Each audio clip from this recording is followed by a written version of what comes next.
ત્રણ બાળકો સાથે માતાએ સામૂહિક આપઘાતનો પ્રયાસ કરતા ત્રણ બાળકોના ઘટનામાં મોત, માતા સારવાર હેઠળ।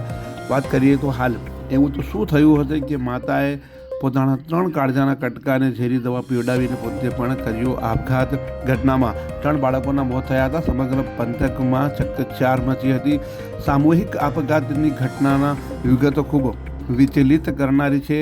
મળતી માહિતી પ્રમાણે માતાએ પહેલાં ત્રણ માસૂમ બાળકોને ઝેરી દવા પીવડાવી હતી અને ત્યારબાદ પોતે પણ દવા પી હતી। આ દર્દનાક ઘટના છે દાહોદ નજીક આવેલા મધ્યપ્રદેશના અલીરાજપુર નજીક આવેલા અડવાડાની, કે જ્યાં અડવાડામાં રહેતી નૂરીબેન ભાભોર કે તેઓના લગ્ન મુકેશભાઈ ભાભોર જોડે 2017માં થયા હતા અને તેઓને હાલ ત્રણ સંતાન છે। ત્રણ સંતાનની વાત કરીએ તો 3 વર્ષીય રિયા ભાભોર, 5 વર્ષીય કાર્તિક ભાભોર અને 11 વર્ષીય સાવિત્રી ભાભોર। હાલ તો તેઓએ ગઈ 13 તારીખના રોજ પોતાના ઘરે હતા અને તે દરમિયાન તેઓએ પોતાના જ ઘરે સંતાનો સાથે સામૂહિક આપઘાત કર્યો હતો।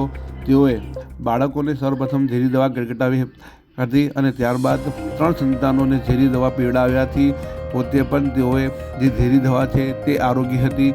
તેની ઘટનાની જાણ જે બાળક છે કે તેઓએ તાત્કાલિક પરિવારને કરી હતી। પરિવારના લોકો દોડી આવ્યા હતા અને તાત્કાલિક જે 4 લોકો છે તેઓને અલીરાજપુર ખાતે હોસ્પિટલ લઈ જવામાં આવ્યા હતા। જોકે તે દરમિયાન તેમાં 11 વર્ષીય એક બાળકી સાવિત્રી કે તેઓનું મોત થયું હતું। તેમને વધુ સારવારની જરૂર હોય તેમાંથી જે 2 સંતાન અને માતાને દાહોદના ઝાયડસ સિવિલ હોસ્પિટલ ખાતે ખસેડવામાં આવ્યા હતા, જ્યાં સારવાર લે તે પહેલાં જ ઘટનામાં 2 સંતાનો પણ મોત થયા હતા।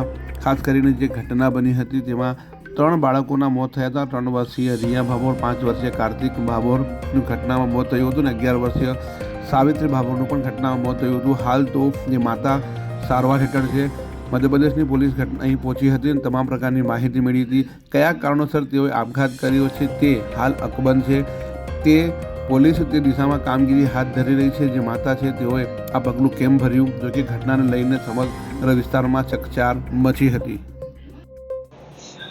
हमारे यहाँ घटना दुखद हुई है 4 लोगों की। जो उस समय घर पे कोई नहीं था। जो पिताजी और छोटा भाई और मम्मी पापा थे।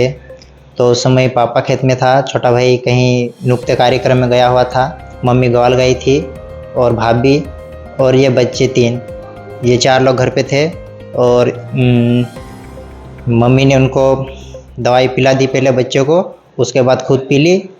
उसके बाद पता नहीं चला, एक बच्चा भाग के गया और पापा के पास भाग के गया और पापा को बोला। पापा घर पे आके देखा और काका के यहाँ उनको बताया।